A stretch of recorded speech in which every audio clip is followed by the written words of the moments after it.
Stage 10, Comparative Adjectives. So way back in Stage 8, at the very end of last semester, we talked a little bit about adjectives, especially superlatives. So once again, an adjective describes a basic quality of a noun. That's important. This also is important. I'm going to refer to this quite a bit. Degree. Adjectives have 3 degrees: positive, comparative, and superlative. Well, what does degree mean? That means the extent to which that quality is true. Positive degree, as a reminder, is just the standard dictionary definition of the adjective. That's when you learn an adjective in the word list and you see its meaning. That's always in the positive degree. Like lightus, for example, means happy. Comparative would be happier. Superlative, happiest. Well, our focus on this stage will be the comparative. So let's take a look at what comparatives look like in Latin. Well, I took 3 adjectives here that we already know. Lightus means happy. Calidus is a brand new stage 10 vocab word that means clever or smart. And pulcher means pretty. So check out the comparative form. So we've got lightus, happy, in the positive. Lightior, happier. And then, of course, lightissimus, the happiest, in the superlative. Calidus, smart. Calidior, in the comparative, smarter. Calidissimus, smartest. Pulcher, pretty. Pulchrior, prettier. Pulcherribus, prettiest. So as you can see here, no matter how the positive adjective ends, in the comparative, you always recognize it by the letters I, O, R. And it's translated usually as whatever the adjective means with an ER at the end, as in prettier. Or you can say more blank, like more pretty.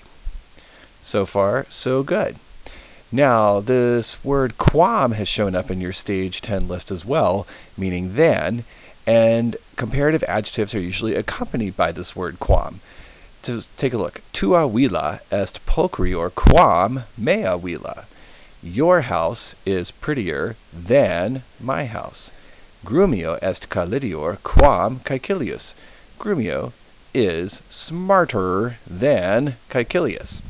You've probably noticed that the second thing being compared, in other words, the noun on the other side of the qualm, is actually in the same case as the first thing being compared, which is usually nominative. So we have nominative, qualm, nominative.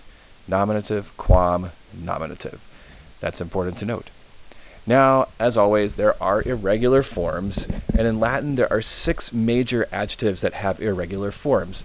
We are only going to focus on 2 of those for right now, magnus and bonus, because we've had these 2 already in our vocab lists. Magnus, of course, means big. Now the comparative form becomes maior, bigger, and the superlative maximus, biggest.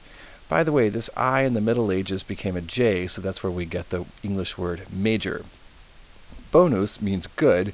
Now this becomes really bizarre. Bonus becomes melior in the comparative, meaning better, and then optimus in the superlative, meaning best. Now let's just take a look at some example sentences and we'll be done. Milo est fortior quam quintus. Milo is braver or stronger, however you want to translate that, than Quintus. Nos Romani sumus calidiores quam vos Graeci. We Romans are smarter than you Greeks. Now you probably noticed that this particular example, it doesn't end in IOR. Instead, it ends in ES. Well, the trick is just look for the IOR. See, it's still there. It's not quite at the end. What is at the end is a plural ending. Why is it plural? Because the subject of the sentence is plural. Notice how fortior, when it's simply IOR, that's when the subject is singular. Look here at stultiores. That's going to clue us in. IOR is comparative, ES is plural, and look at the subject. It's vos Romani, which is plural. You Romans are more stupid than we Greeks.